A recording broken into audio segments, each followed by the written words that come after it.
Hi, I'm Mary Rogers, and this is a Cuisinart Classic Series 14-cup food processor. It's a very generous size, so you'll have plenty of room to be doing all your family entertaining, but it's still a nice small footprint, so you can use it for every day too. So you'll notice it's got a nice square base, and it has what we call paddles to operate. So here, this one, you press it down, it's on. This one is off. And if you press and hold this one down intermittently, it would be for pulsing. So, has a nice smooth finish. It's stainless steel on the outside. Has a lid that you remove by twisting and just pulling it off. It's really simple and easy to operate. This is your feed tube.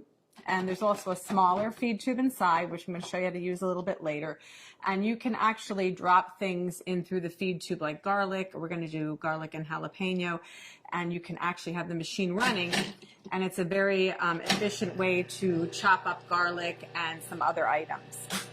The other thing is that it's great if you want to add liquid very slowly. The small feed tube has a small hole in it, so if you want to make vinaigrette, you can just pour the oil directly into the small feed tube. Or if you're going to make mayonnaise where you want to slowly incorporate any kind of oil, it'll just drip through the feed tube directly into your bowl in a very consistent way so that you get a great finished mayonnaise or a vinaigrette. So let's look at some of the other items that come with your food processor. In the bowl already is your chopping blade.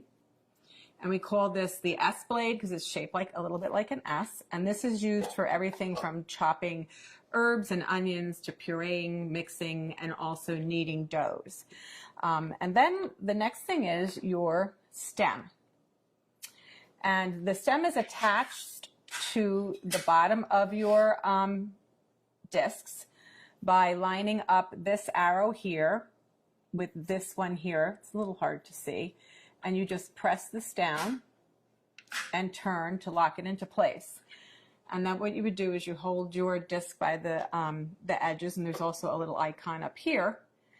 It's the same shape as the stem on the bottom, and if you line those two up, you can just slip it in really easily.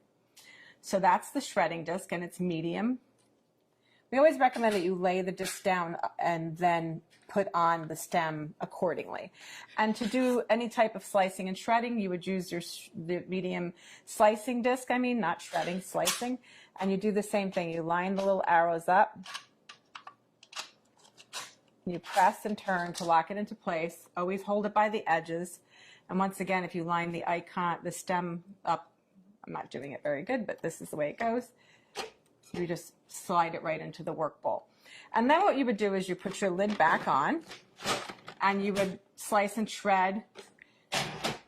So you could either use the pulse function to slice, or what you can do is you can turn it on. But as soon as you remove the feed tube, it'll stop. So that you would then add more ingredients, and we can do batch processing. So you would add, let's say, potatoes, slice,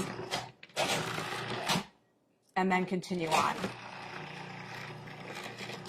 And then we're going to turn it off. So what we're going to do today, that's all of the parts that come with your food processor.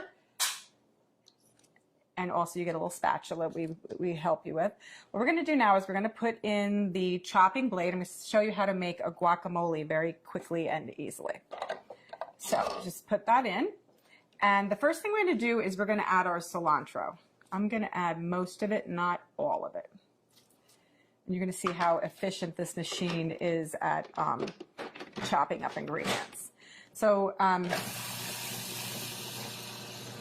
very quickly and easily. So I modified this recipe a little bit in comparison to how it's written in our instruction manual. Next, we're going to add our tomatoes, which were seeded, and the pulp the interior was taken out, the seeds. And we're going to pulse that until it's finely chopped.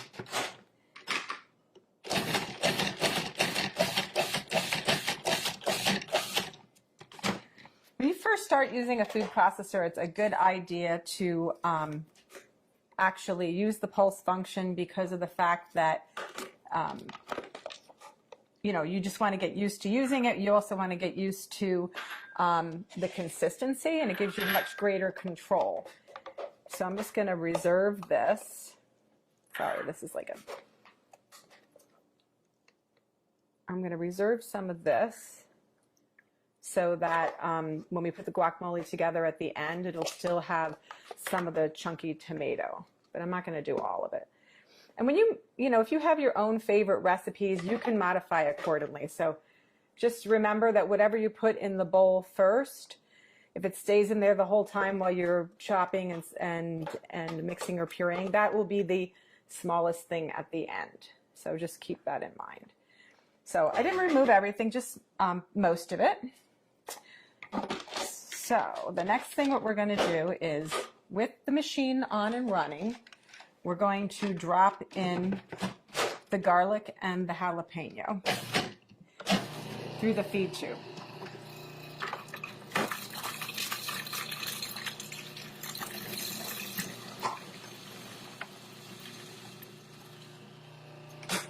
We're going to stop and just scrape down the bowl.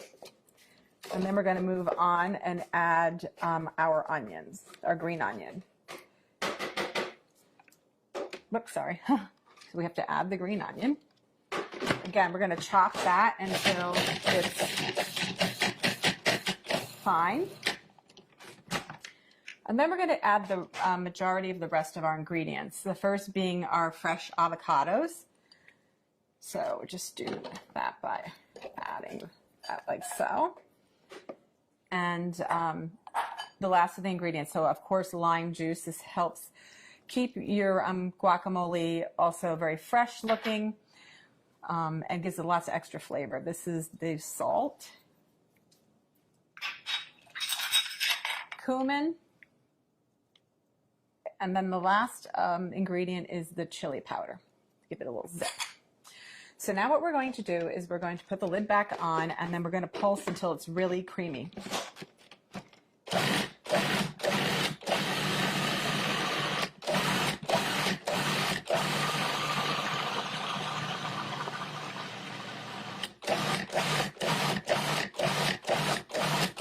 Okay, and then what we're going to do is I'm just going to scrape it down one last time, and then I'm also going to add, because it still needs to be processed a little bit more.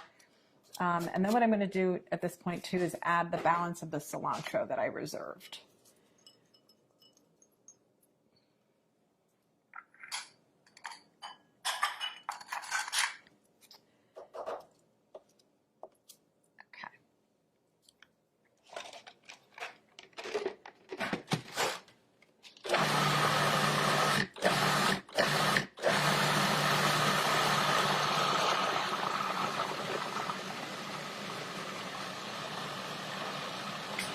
Okay, that looks like it's mixed really well because it's very creamy. I'll show you. It's nice and very, very creamy looking.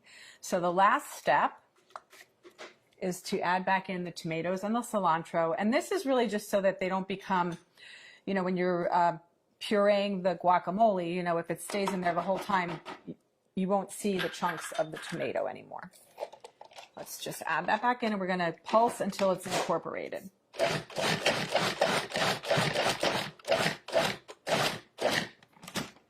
So that's that. So now what we're going to do is I'm just going to add this to our decorative bowl for serving. And you know, you could also put a beautiful lime wedge on top. The other thing that you can do is add maybe a couple extra little pieces of tomato. Oh, I'm going to show you a little trick also. This is a really, really big batch of guacamole, so it's great if you're going to have a party.